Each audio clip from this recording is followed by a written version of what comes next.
Այսօր փաստորեն Նյու Յորքում աշխարհին հետաքրքրող կարևորագույն հարցեր են քննարկվում, եւ այս քննարկումների մեջ իր առանձնահատուկ տեղ ունեն բարձր տեխնոլոգիաները եւ արհեստական բանականությունը։ Մեր համար առանձնահատուկ է Հայաստանի Հանրապետության համար այս տարվա մասնակցությունը, որովհետեւ մենք մասնակցում ենք արդեն խաղաղ երկիր ունենալու լիարժեք երաշխիքներով։ Ես չեմ ուզում ասել լիարժեք խաղաղ ապրող երկիր ենք, բայց այդ հնարավորությունը արդեն շատ տեսանելի է։ Օգոստոսի 8-ին Վաշինգտոնում ստորագրվել է մի կարևորագույն փաստաթուղթ Հայաստանի Հանրապետության համար եւ տարածաշրջանի, Ադրբեջանի եւ Հայաստանի միջեւ խաղաղության համաձայնագրի նախաստորագրումը տեղի ունեցել եւ հավատացնում եմ ձեզ, որ շատերը թերահավատ են, որ հնարավոր է ընդհանրապես համաձայնագրի ստորագրել, բայց Միացյալ Նահանգների նախագահ պարոն Թրամփը կարողացավ դա իրականություն դարձնել։ Իր անձնական մասնակցությամբ տեղի ունեցավ այդ պատմական փաստաթուղթի ստորագրումը եւ բացի դա մի փաստաթուղթ ստորագրվեց երկու երկրների ղեկավարների կողմից եւ նաեւ պարոն Թրամփի ստորագրությամբ, որով երկու երկրները պարտավորություն ստանձնեցին ըստ էության տարածաշրջանում խաղաղություն հաստատելու մասին։ Ես կարծում եմ, որ սա պատմական էր ոչ միայն Հայաստանի եւ Ադրբեջանի համար, այլև տարածաշրջանի, ինչու՞ չէ նաեւ աշխարհի համար։ Մենք հնարավորություն ենք ստացել խաղաղ միջավայրում ստեղծագործական աշխատանքով զբաղվել։ Մենք որպես երկիր չունենք բնական ռեսուրսներ։ Ես հատկապես նկատի ունեմ գազ, նավթ։ Մեր միակ հարստությունը մեր մարդիկ են, մեր միտքը, մեր գիտելիքը, եւ մենք պարտավոր ենք օգտագործել դա հանուն մեր երկրի բարեկեցության, անվտանգության։ Դա է պատճառը, որ մենք առանձնահատուկ ուշադրություն ենք դարձնում կրթությանն ու գիտությանը, լրջագույն ներդրում ենք անում հատկապես բարձր տեխնոլոգիաներում, եւ այն հաջողությունները, որ ձեռք են բերվել, ապացուցում են, որ մենք պետք է դա շարունակենք այդ ուղղությամբ։ Եվ պատահական չի, որ նույն օգոստոսի 8-ին Միացյալ Նահանգների հետ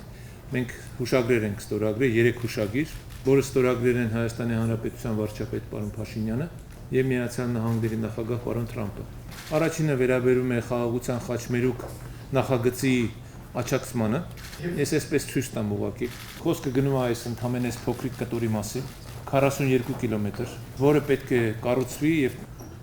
Ամերիկայի Միացյալ Նահանգների աջակցությամբ եւ ծառայի ամբողջ տարածաշրջանին, ինչու՞ չէ նաեւ ամբողջ աշխարհին, հատկապես արևելք-արևմուտք կապերը հաստատելու համար։ Երկրորդ հուշագիրը վերաբերում է էներգետիկայի բնագավառում մեր համագործակցությանը եւ երրորդը այն հարցին, որի համար դարձել է այսօր աշխարհում համար առաջին քննարկող թեմաներից մեկը արհեստական բանականության եւ կիսահաղորդիչների արտադրության։ Եվ մենք այս աշխատանքները պետք է կատարենք Միացյալ Նահանգների հետ միասին։ Ես կարող եմ վստահեցնել ձեզ, որ իսկապես մեզ համար դա մեծ նշանակություն ունեցող հուշագիր է, որտեղ մենք կարող ենք մեր գիտելիքը, մեր փորձառությունը միասին օգտագործել Միացյալ Նահանգների ձեռք բերված հաջողությունների հետ այդ բնագավառում եւ ամենակարևորը դրանք ծառայեցնել խաղաղությանը։ Ես որպես Հայաստանի Հանրապետության քաղաքացի, ով առաջին իսկ օրվա պատերազմից մինչև հիմա ականատես է այնի բոլոր իրադարձություններին, որ տեղի են ունեցել անկախ Հայաստանում, ով եղել է մի երկրի մայրաքաղաքի քաղաքապետ, որը չի ունեցել լույս, ջուր, գազ, տրանսպորտ, ով անմիջապես ականատես է եղել ցավոք սրտի տասնյակ հազարավոր մարդկանց զոհերի, թույլ կտամ ինձ մեկ անգամ եւս կրկնել, որ առաջին հերթին Հայաստանի Հանրապետությանը, ես կարծում եմ մեզ բոլորիս աշխարհի բնակիչներից հարկավոր է խաղաղություն։ Միայն խաղաղությունն է, որ նպաստում է ստեղծագործ աշխատանքին։ Միայն խաղաղությունն է, որ հնարավորություն է տալու մեզ զարգանալու։ Միայն խաղաղությունն է, որ մեզ հնարավորություն է տալու նաև տեխնոլոգիական այսօրվա հաջողությունները կամ ձեռքբերումները ի նպաստ օգտագործել երկրների մարդկության զարգացմանը։ Ես շնորհակալություն եմ հայտնում Միացյալ Նահանգների նախագահին, Միացյալ Նահանգների ադմինիստրացիային, կառավարությանը այս աջակցության համար Հայաստանի Հանրապետության, որով հնարավորություն է տվել մեզ